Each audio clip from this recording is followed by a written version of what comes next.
All right. Well, I am really excited about our topic today, and I'm going to introduce our speaker, our presenter today, Dr. Tess Leffman. Dr. Leffman is an assistant professor of the School of Social Work at the University of Mississippi. She received her PhD and her MSSW from the University of Tennessee at Knoxville. Dr. Leffman's area of research includes physiology of stress during pregnancy, infant brain development, and epigenetics, which is going to be the focus of her presentation today. Epigenetics, as you know, is a growing field of study that examines the way our environment and experiences affect our genes, even through generations. Dr. Leffman's presentation will focus on the basics behind the science and shed light on the effects of trauma and stress on the most vulnerable populations in our society. And I'm just going to do a couple additional housekeeping things here. Okay, so a couple of housekeeping items before I turn the presentation over to Dr. Leffman is if you'd like to ask a question during the presentation, use the question feature, which is found on that control panel. Or if you have technical issues, you can't hear us or whatever, please send questions. And if you'd like to earn 1 CU, just stick around to the very end of the presentation. We will have a code that's given out.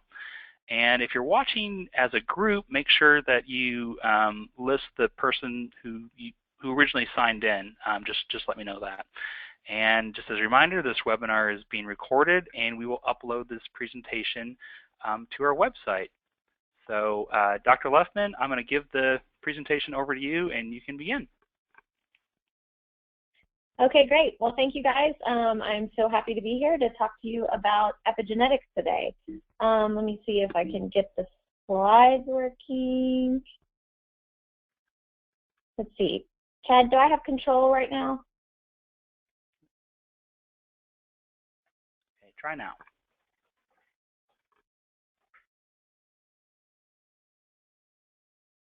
Oh, okay.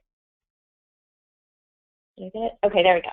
Okay, so just a little bit about what we're going to be talking about today, the basics of epigenetics, how that relates to the human stress response, and then I will tell you a few examples of how this has played out, and then what we can do about it as social workers and anyone within the helping profession, which I have learned is most everyone in this webinar today. So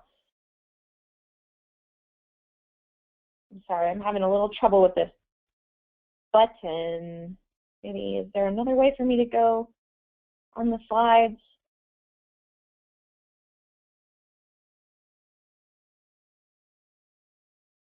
I'm sorry, y'all. Okay. Okay. First of all, we were going to do a little poll. I think Chad will help us with this. But Chad, do you want to ask how many people have heard of epigenetics or how familiar people are with it?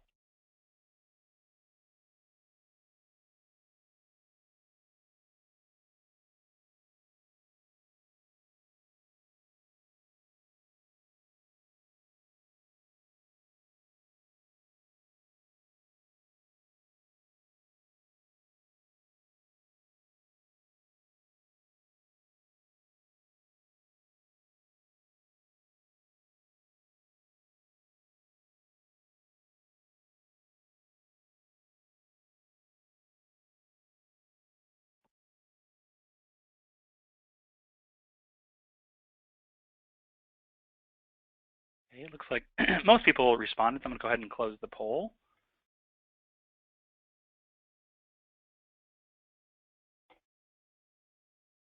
Okay. Well, it sounds like there's a good range of knowledge about epigenetics to a fair amount. It looks like it looks like about half of you guys are completely new to epigenetics, and some of you know the basics. So this is exciting. I'm glad that we'll be able to talk about this today. So let me go back to okay, great. So epigenetics is basically the way the environment interacts with our genes. Development, we know, is genetically programmed, and yet it all unfolds in interaction with the environment. So we can't have genetics without the environment, and there's no environmental influence without genetics at the same time.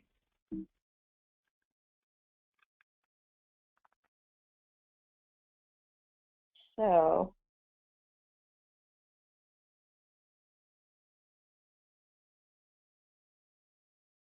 let me see. I'm so sorry.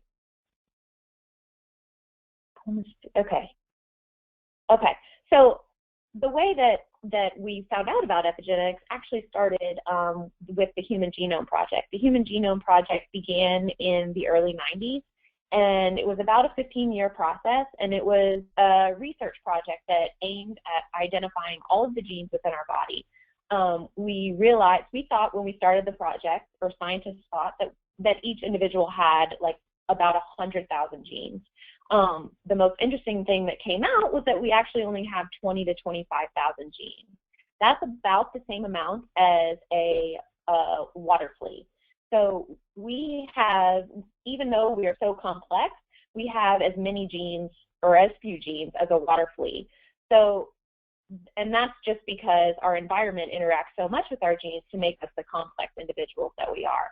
We realized during this Human Genome Project, the goal was to find out all the genes that we had in our body that were responsible for disease, and then if we were able to find out what genes cause certain diseases, then we would be able to fix those genes and essentially rid ourselves of all kinds of disease.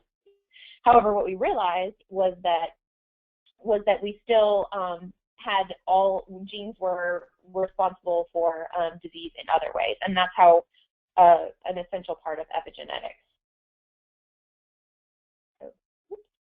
Okay, so most diseases result from the interaction of multiple genes.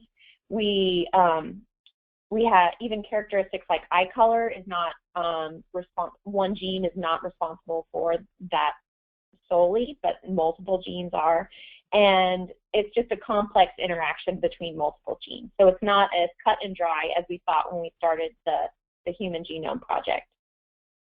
An easy way to think about this is with identical twins. So identical twins are born with the exact same DNA.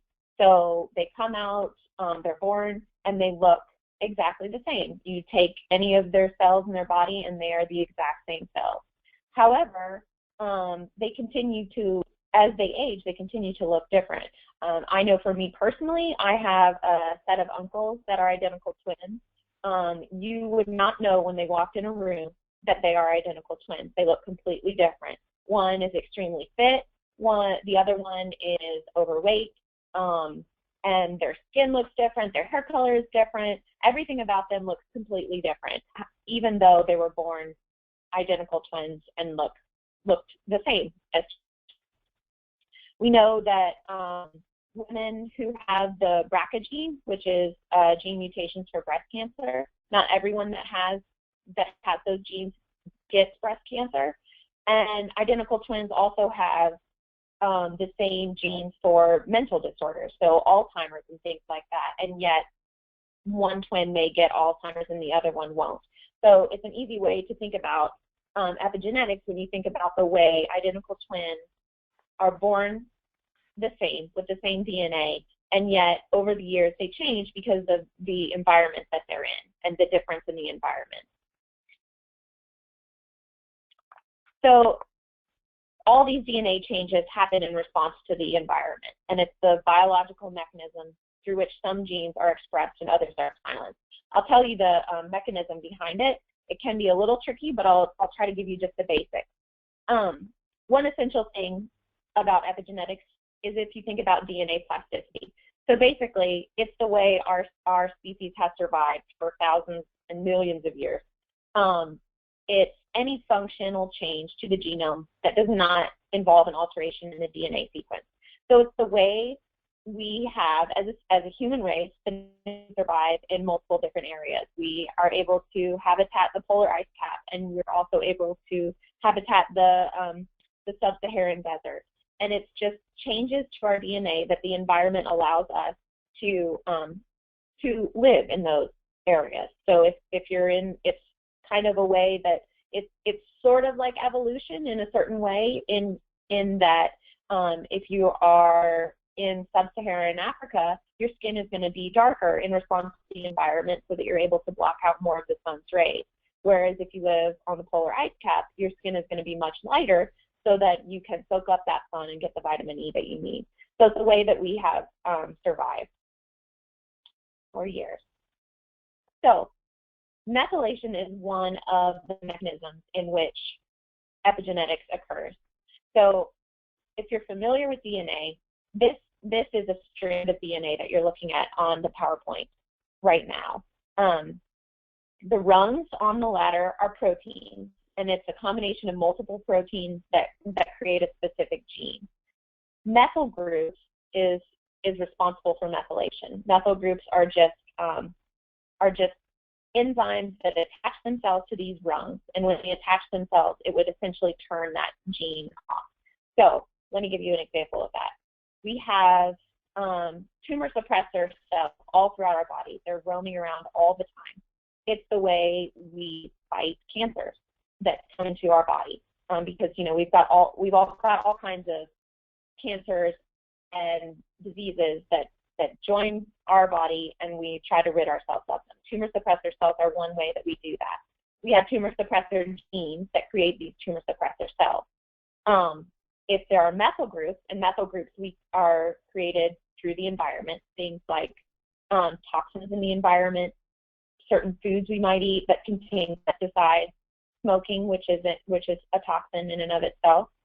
Those things would create a methyl group, which would then affix themselves to that strand or that combination of proteins and essentially turn it off or silence it. So this is the way that we know smoking causes cancer, is that smoking you'll inhale all that smoke, it'll create a methyl group, and then it'll affix itself to a tumor suppressor gene, which then turns off a certain amount of tumor suppressor cells that then are no longer able to fight that cancer, and then that will roam free in your body. I'm hoping that I'm making sense. I'm used to talking about this in front of people, so if you do have any questions, or if Chad is receiving any questions about this, please just forward them on to me or let me know so that I can clarify anything that I've said. I'm going to keep going, but do let me know. So, okay. So in the environment, things that will create methyl groups, things like pesticides, drugs, an overabundance of alcohol, stress particularly. We're going to talk about stress in just a little bit as to how that affects our epigenetics or our epigenome. Then there are things in the environment that can help turn those genes back on. So things like folate and broccoli. Interestingly enough, love and care and nurture creates a warm environment where you can actually demethylate those genes. So we'll talk about that too in relationship to childhood and particularly stress and trauma in just a little bit. But that is good news for the epigenome. Okay, so like I said, I want to talk about stress because I know a lot of you are involved in trauma services, and the stress response is obviously critical to that. So, and then I'm going to tie this all back into epigenetics. So the human stress response system is known as the hypothalamic pituitary axis. It's a loop that operates within our body that links the hypothalamus, the anterior pituitary, and the adrenal cortex. And all those things work together to secrete stress hormones. I'm going to go through each one in their own way. So the stress response originates in the hypothalamus. This is the alarm phase. It's what initiates what we typically know as the fight or flight response. So if we are driving in our car and someone slams on their brakes in front of us and we have to slam on our brakes, that initiates the fight or flight response. It turns on our sympathetic nervous system. So our heart starts to beat faster, our blood pressure increases, the hair stands up on our body, we begin sweating. Those are the things that initially happen when we're subjected to a stressor, like a car in front of us that slams on their brakes. When that happens, the hypothalamus releases what's called corticotropin releasing hormone, and that transfers down to the anterior pituitary. In the anterior pituitary, we battle the resistance phase. So in the anterior pituitary, there's a neurotransmitter called beta endorphin that is secreted. This beta endorphin is actually a natural analgesic, so it numbs our body to pain, and it combats the effects of stress temporarily.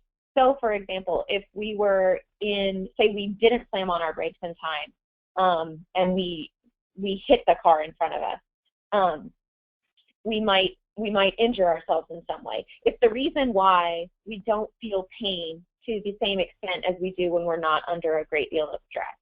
So I always think about that guy who was a mountain climber. They made a movie about it, 127 hours or 129 hours, something like that.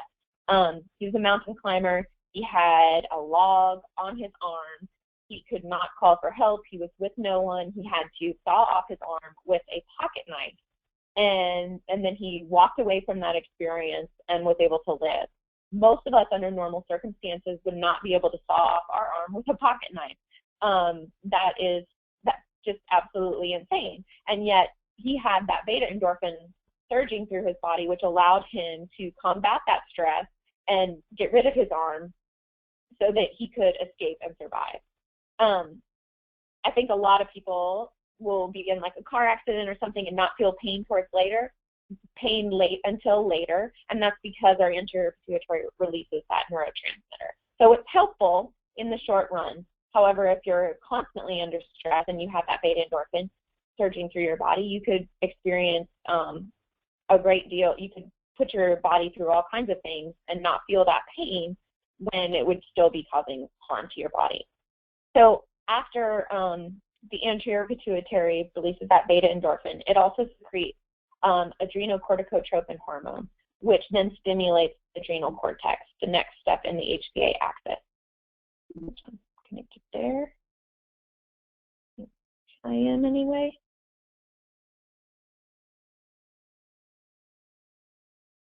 Let's see. Okay. Oops. So the adrenal cortex is essentially where we manage stress, or our stress response system just becomes exhausted. That's where we secrete cortisol, what we know as the stress hormone. During this time, it acts to restore homeostasis. It tries to get our functioning back to normal, and it does this through lots of ways. It will suppress the immune system. So basically, cortisol will turn off anything in the body that is not needed to survive a stressful experience.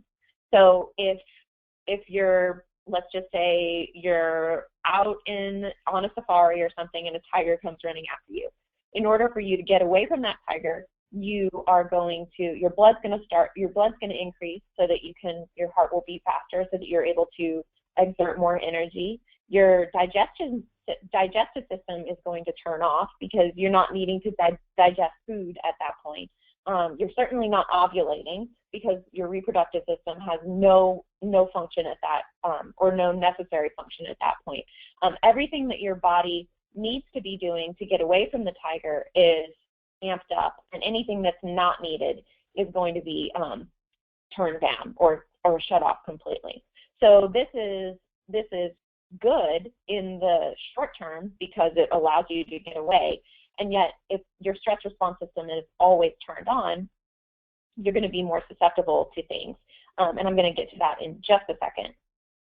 But I also want you to know that then when cortisol is released, the HPA axis operates on a negative feedback loop. So once your adrenal cortex releases cortisol, it travels back up to the hypothalamus, where it essentially says to the hypothalamus, hey, we've experienced this stressful experience, we've gotten through it, we've managed to survive, so let's shut off the stress response system. That's the reason why when you have to slam on your brakes, because a car slams on its brakes very quickly in front of you, you respond, you get that tingly feeling throughout your body, your heart starts beating faster and everything. But then once you have essentially avoided hitting the car in front of you, you're able to then go back to listening to the radio and things like that. You're able to just continue driving like it's no big deal. That's because of the negative feedback loop. If, however, you are constantly in a stressful situation, your body is going to try to get back to that homeostatic place. And so it does this by sweating. So when your temperature is too high, you sweat. When your temperature is too low, you shiver. when your blood sugar is too high, your pancreas starts producing more insulin. This is the change that is associated with maintaining homeostasis, the change that is associated in getting your body back to its normal functioning. In the short term, this doesn't have any consequence for your body. However, if this goes on for a long time, then you reach what's called an allostatic load. So this is where your body is constantly trying to maintain homeostasis, and it's constantly trying to get back to normal functioning. A high allostatic load has been associated with things like disease, premature aging, because you have, when you're under stress, your blood's pumping at a greater extent, so you're more likely to have high blood pressure. When you're under stress, you have a heightened awareness. You're always needing to be aware of your surroundings. So you won't be able to sleep as well. Oftentimes you'll experience insomnia. Your digestion is slow during stressful experiences. So people who are under a great deal of stress oftentimes experience irritable bowel. Same with your metabolism. Your metabolism is slowed down, so you might gain weight in a stressful situation. Your immune system is suppressed, so you're more likely to be infected or get sick. I know for me, when I was in my graduate studies at the end of the semester, when I was under the greatest amount of stress, I would always get sick, and that's because my immune system was suppressed. So increased heart rate also leads to heart disease. So there's all kinds of reasons why you will have these physical issues when you're under a great deal of stress. So I want to add another layer to it now and talk about prenatal stress. The HPA axis, which I was just going over a little bit, is developing in the fetus in response to the mother's own HPA axis. So cortisol is shared through the blood. The mother is delivering some cortisol to the baby through the placenta or through the blood and the shared blood. And this is unique to humans and is not in all mammals, but the placenta also releases cortisol. So babies are getting a double dose of cortisol for the most part during the first trimester. This placental cortisol is actually helpful to the baby because, like I said before, cortisol suppresses the immune system. When a mother is pregnant during the first trimester, you actually want your immune system to be suppressed because it is a foreign object growing in your body. You don't want to reject the fetus. So a suppressed immune system helps the mother to make that baby stick, basically. During the third trimester, cortisol actually helps to speed up lung development, which is the last thing to develop during gestation, and actually initiates contractions so that you will go into labor. During the second trimester, where the baby is essentially, putting on fat, continuing to grow and shape their brain. I mean, there's all kinds of things that are going on during the second trimester. Cortisol would be especially harmful to the fetus during this time. So there's an enzyme that the placenta secretes called 11-beta-HSD2, and that converts cortisol to cortisone. It's a protective factor so that the baby, cortisone is basically innate in the placenta. So or inert, not innate, I'm sorry. So it's basically a pointless substance that has no cause or consequence whatsoever. So it's protective in that way. So that's what's going on during stressful situations during pregnancy. The reason I want to talk about this is because so many children, things are passed down generationally. And I'm gonna keep these things all build on one another. So I hope that by the end the pieces will all fit and make sense. So just stick with me until we get to the end and sort of put them all together. There's been a concept that came out in the early 2000s by a researcher named Hieronymus called weathering. So women, African American women, have better birth outcomes. And when I say birth outcomes, I mean being a normal birth weight for gestational age, no premature birth, a normal head circumference, good APGAR scores, things like that. So African American women have better birth outcomes between the ages of 15 and 19, unlike European American women who have the best birth outcomes between the ages of 24 and 29. What the researcher discovered was that those birth outcomes, those better birth outcomes, were because a lifetime of stress from things like poverty and discrimination had led to the development of more chronic diseases, so hypertension, diabetes, things like that, which then would degrade the reproductive system. Basically, all those stressful situations that an African American woman experiences over the course of her life causes so much wear and tear on her body through allostasis and allostatic load that that her reproductive system functions better at a younger age when she hasn't experienced as many difficulties as she would have at a later age. This is a shocking finding to me. However, it's unfortunately not. It's a shocking finding in that it has such. You can see why African Americans have worse birth outcomes, but also infant mortality rates among African American women are half or 2 times more likely than in European American women. And it's just sort of a sad fact of our society and women I think we're becoming more and more aware of with the turbulent environment that we've experienced over the last couple months that's just shedding light on all of these things. The same goes for not just African American women, but women living in poverty. If you're living in poverty, your poverty basically is stress. So all of those stressful things that I was talking about before occur then with people living in stress, living in poverty. So let me add another piece to this. Oops. Okay, so there fetal programming. Fetal programming is epigenetics. It is the way a fetus learns the environment on the outside of the womb from the mother. It's the way the mother communicates with the fetus what the world is like outside of the womb and what that baby will be born into. It's a way for the baby to develop a system that would then be perfect for the environment that it will be born into. So there's been several examples throughout history. The Dutch hunger winter is one, which will hopefully explain things a little bit more. The Dutch hunger winter happened in the 1940s during World War II. Up in the Netherlands, the Nazis cut off a road that gave them no access to food. So basically, during that time, everyone there was starving. So they were experiencing great famine.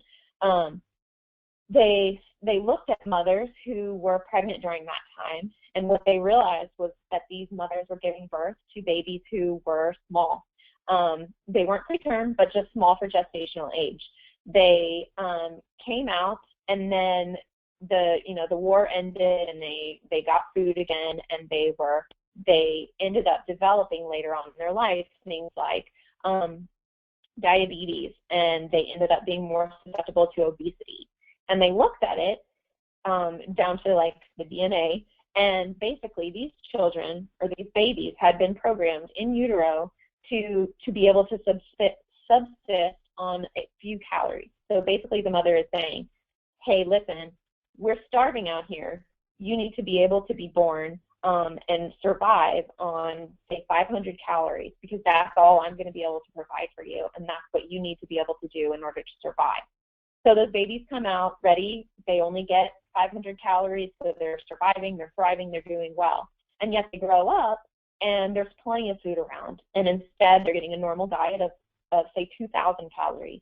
And because they're only programmed to live on 500 and receiving 2,000, they're more likely, more susceptible to things like obesity, heart disease, and diabetes, because they're basically overeating.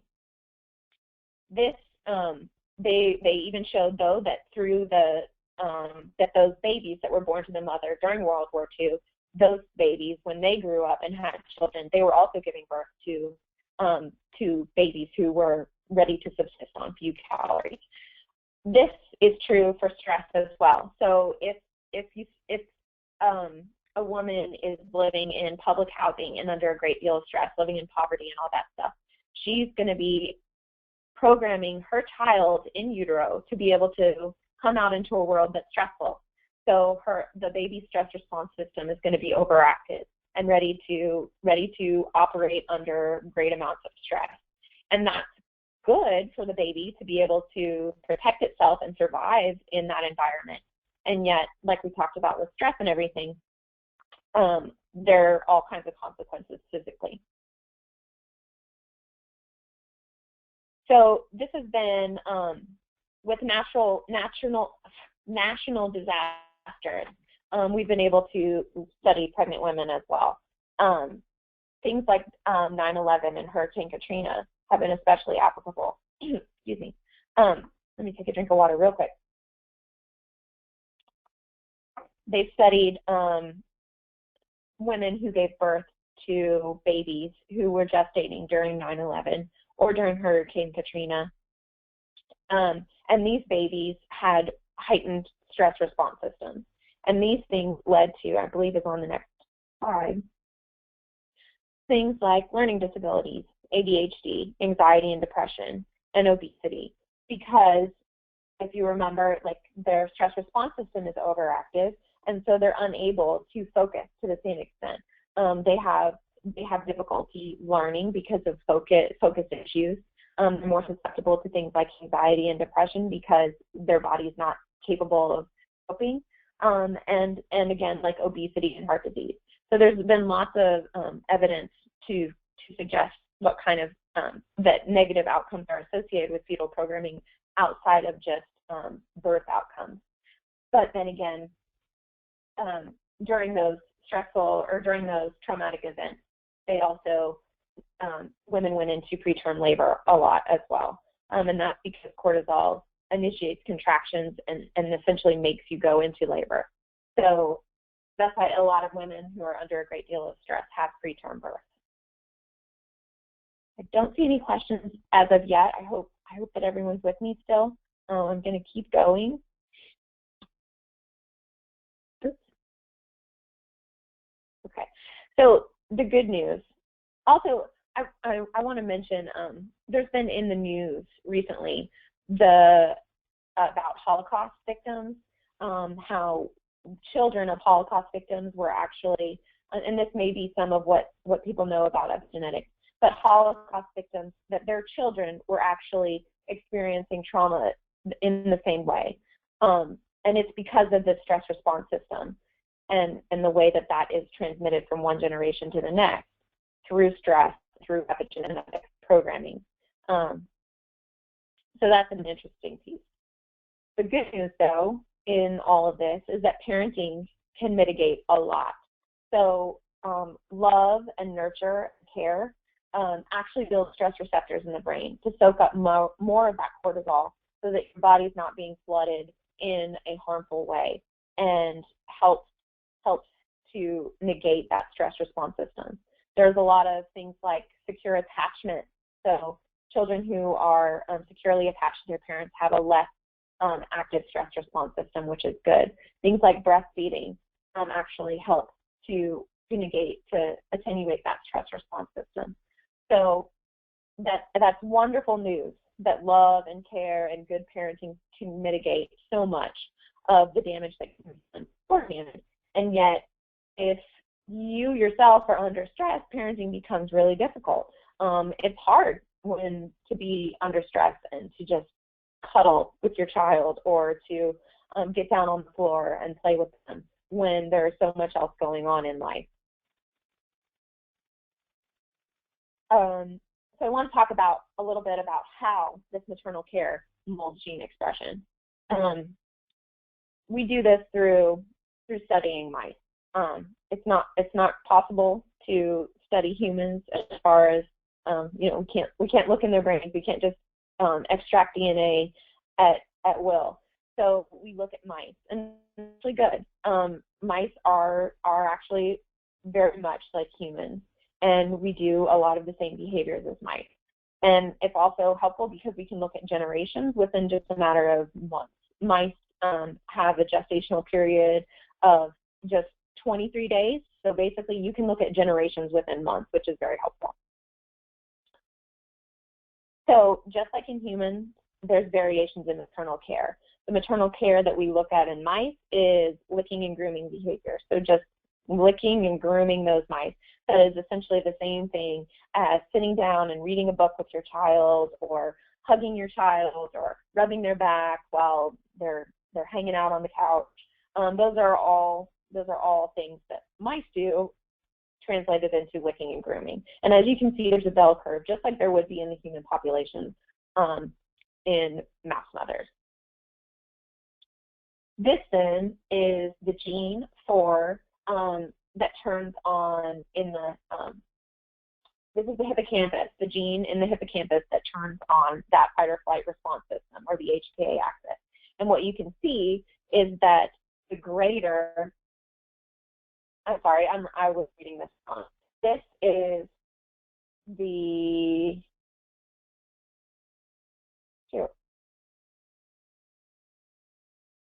I'm sorry, okay. These are stress receptors in the hippocampus. So the greater, and stress receptors are good. You want more and more stress receptors in your hippocampus, because the more you have, the more cortisol will be set up, and the easier it is for you to shut down that stress response system when needed. So on the bottom, you can see that the more licking and grooming behavior there is, the more receptors they have in the brain. I love that. Mom always licked you best. This was a study in humans. So in the same way, the more measured through the parental bonding index, the greater the maternal care through the parental bonding index, the less trait anxiety there was in the child. So that just shows how they translate a little bit. So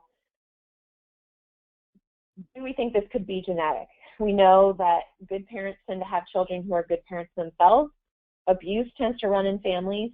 So if these things are true, then maybe good mouse mothering is genetic as well.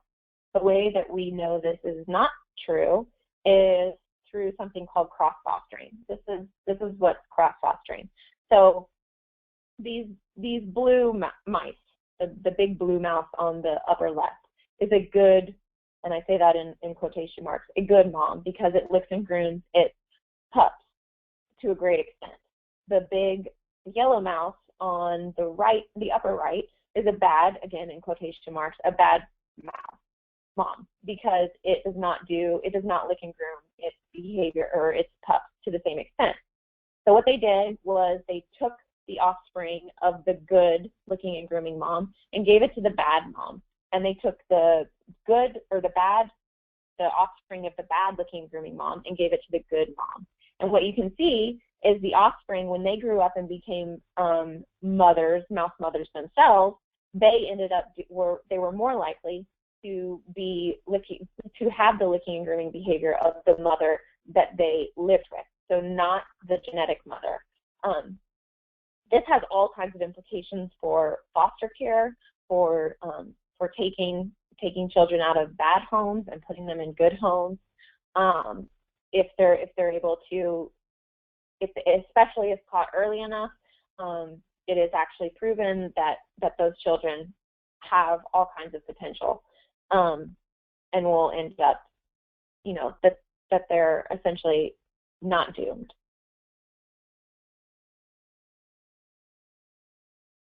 So these relationships, when we look at them, actually are carried over to the next generation of mothering.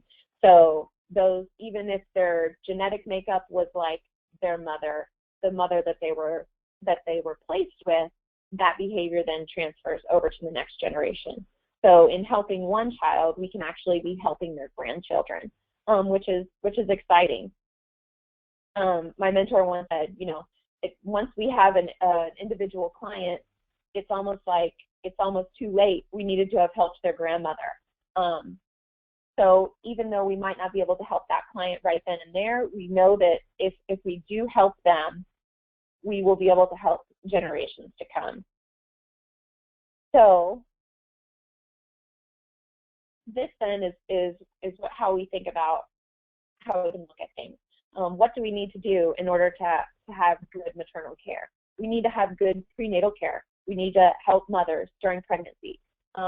There's been studies that look at stress reduction, relaxation through imagery and things like that during the gestation period in a mother, and that actually helps reduce the stress response system, which would then help for fetal programming and the like. We also need to have good postpartum support. So, you know, in the United States, there is no paid maternity leave, and yet if we need to be as caring and loving towards our children during that time, we need to have things like paid maternity leave.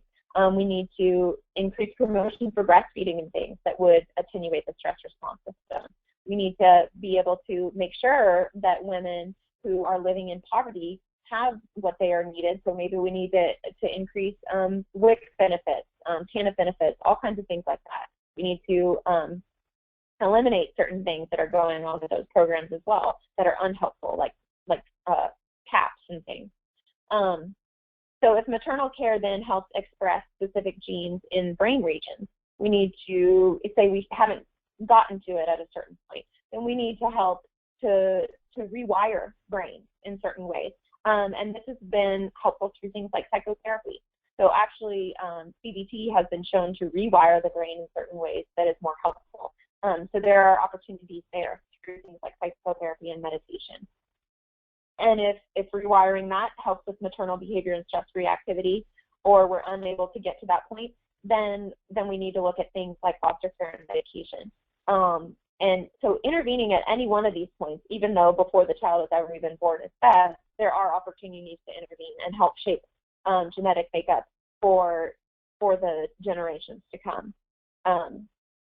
They've actually done some studies, and I'm going to the medication with stress reactivity anyway, with Iraqi people, or excuse me, soldiers who have been deployed in Iraq, who have experienced things like IEDs. They've gotten to a point where if they can get that soldier within 24 hours of having experienced the IED and actually inject them with cortisol, which is the stress response system, it sort of overfloods the system with cortisol in a way that builds stress receptors in the brain. And that seems contradictory, like it negates itself somehow, and yet it's proven to work. If once their system is overloaded with cortisol, then they build more stress receptors in the brain in a way that they're able to help combat that stress response system so that they're less susceptible to things like PTSD. That's especially applicable in today's society where we have veterans coming back left and right. So those are just a few ways. I realize we have about 15 minutes, and I hope that that's helpful because I'm not sure how many questions there might be.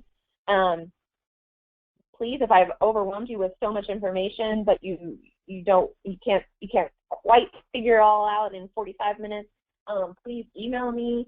I would be happy to send you references. I would be happy to talk with you more.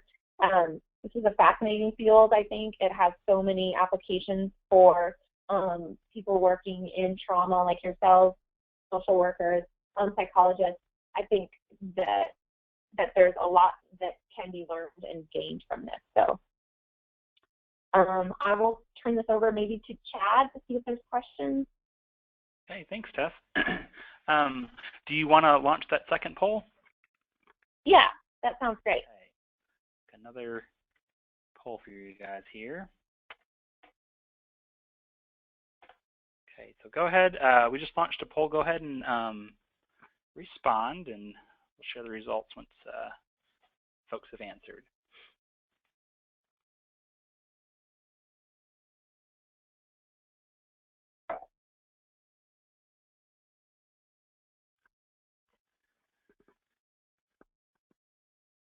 Okay, looks like we got most respondents in, and we'll go ahead and share those.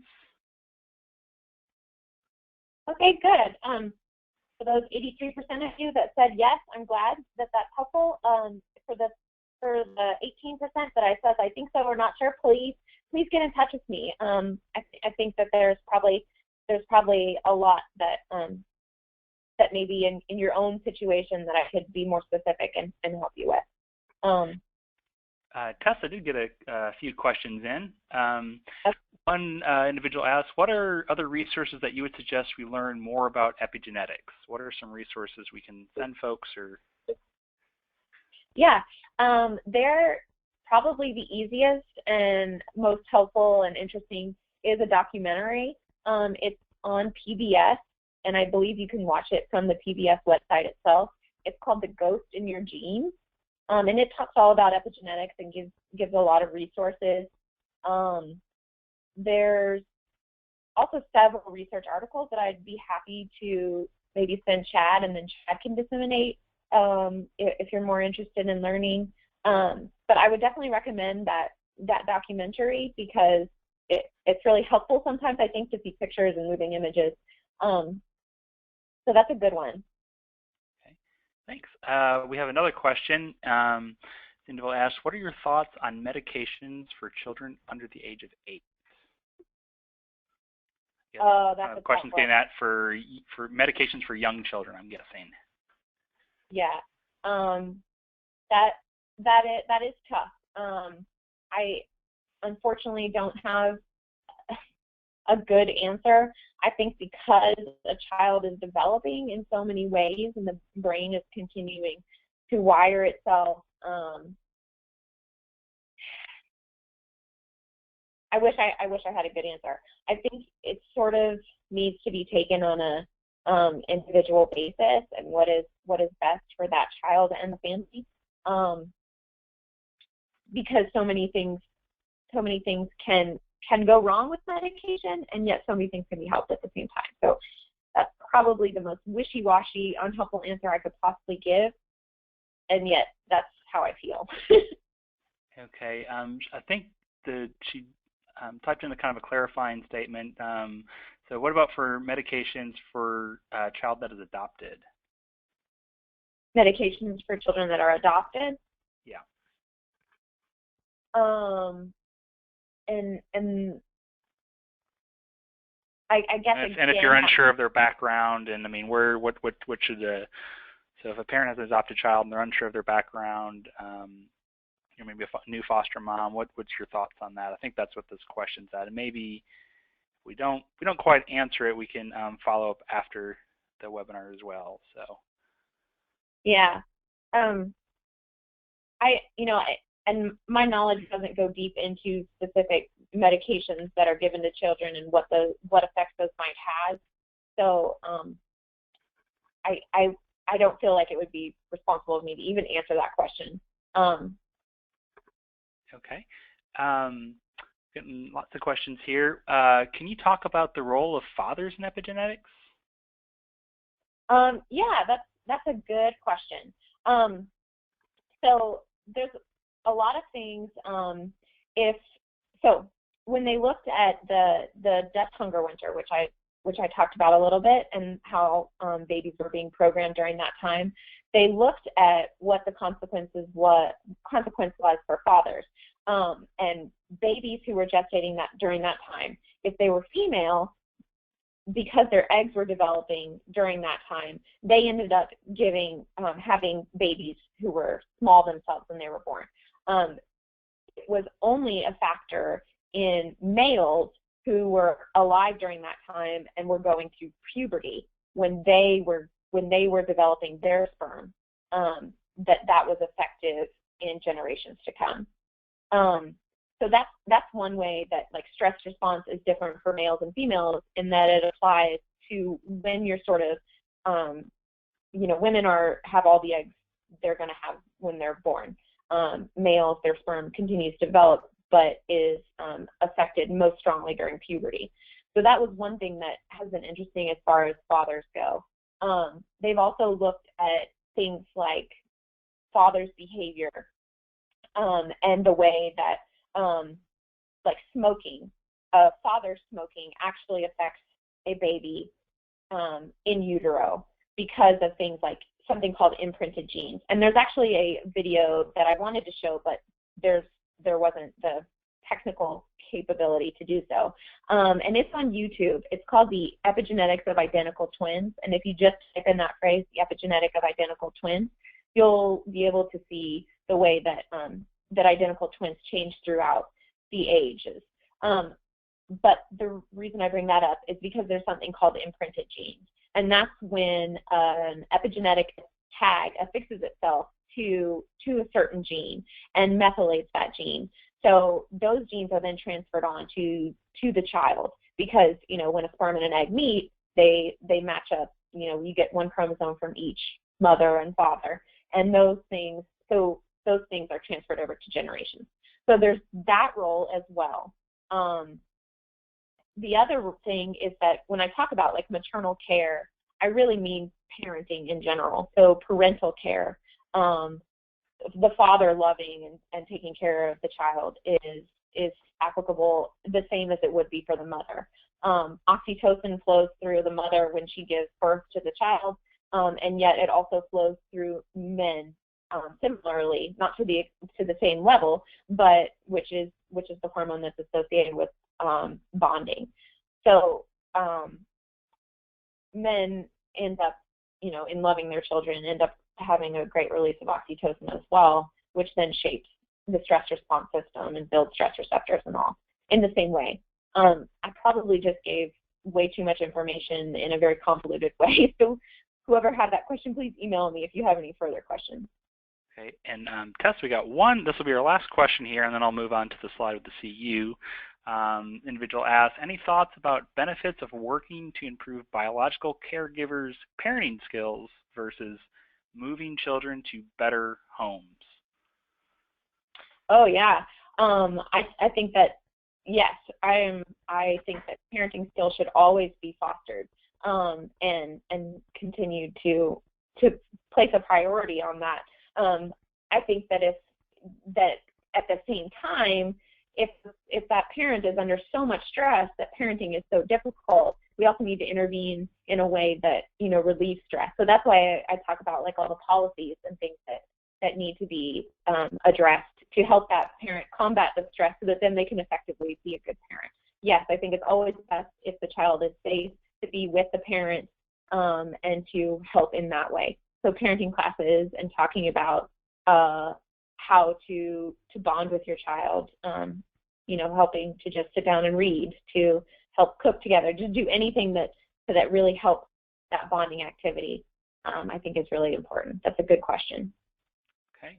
And if folks, if you have questions, you can, feel free to email me or, Tessa's email is up there as well. And here's the CU information. If you're interested in receiving any CU, please email me, and remember to tell me your first and last name.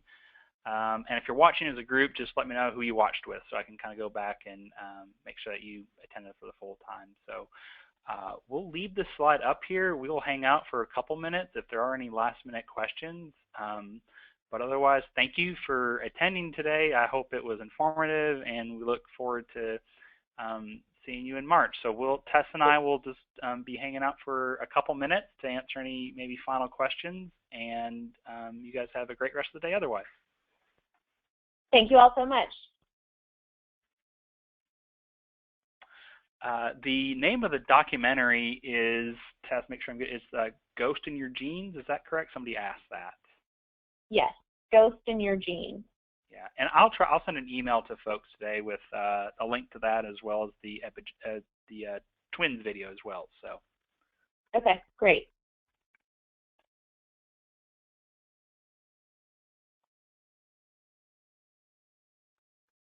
Okay, final call for questions.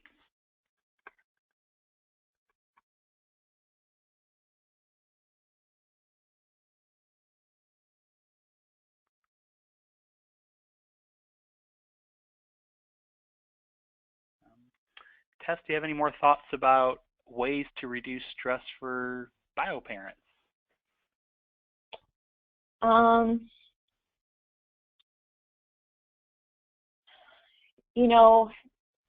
Things that have eating right is supposedly, it's helpful in so many ways. But things like folate have been particularly helpful in reducing the stress response system.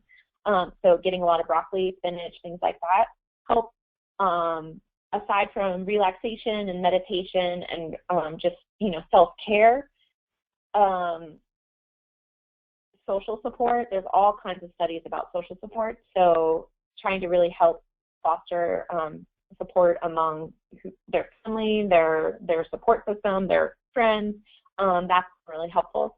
I think though when we are under a great deal of stress, we potentially push people away, so that can be an issue. But really fostering a support system for them, however that may be, is really helpful in stress. All right, well, we thank you for doing this webinar for us, Dr. Lustman, and I'm going to go ahead and end it. So thank you all for listening and joining, and we'll see you next month.